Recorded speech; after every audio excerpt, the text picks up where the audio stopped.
લખન તો રાજકોટની 90 આંગણવાડી અને શાળાઓમાં 1 થી 18 વર્ષના અંદાજે 2.90 લાખ બાળકોની તપાસ કરવામાં આવી હતી। તપાસ દરમિયાન 164 બાળકોમાં હાર્ટની, 31 બાળકોમાં કેન્સરની, 43 બાળકોની કિડની અને 6 બાળકોના લીવરની ગંભીર બીમારીના શંકાસ્પદ લક્ષણો મળી આવ્યા છે।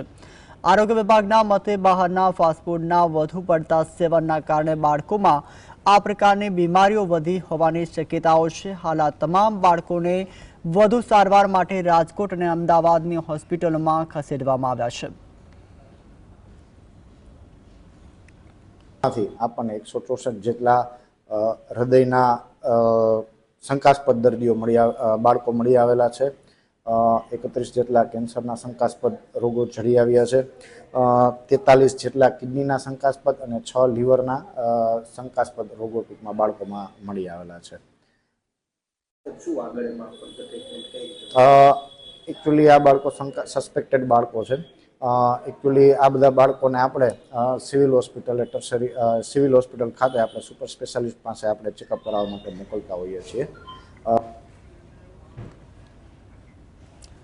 તો વધુ જાણકારી માટે અમારા સંવાદદાતા લકીરાજ ફોનલાઈન પર જોડાયા છે। લકી, જે રીતે અત્યારે આંગણવાડીના વિદ્યાર્થીઓને હાલ તપાસ કરવામાં આવી, જેમાં હાર્ટને અને કિડનીને લઈને દર્દીઓ લક્ષણો હોવાના સામે આવ્યું છે, વધુ અપડેટ જણાવશો?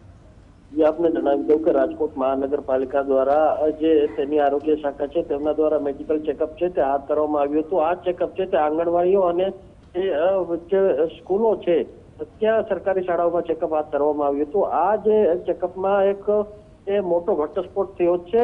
90 આંગણવાડી તેમજ સ્કૂલના 2.90 લાખ બાળકોનું અત્યાર સુધીમાં ચેકઅપ છે તે કરવામાં આવ્યું હતું। જે ચેકઅપમાં મોટી ગંભીર બીમારીઓ હોવાની શંકા છે તે સેવાઈ રહી છે।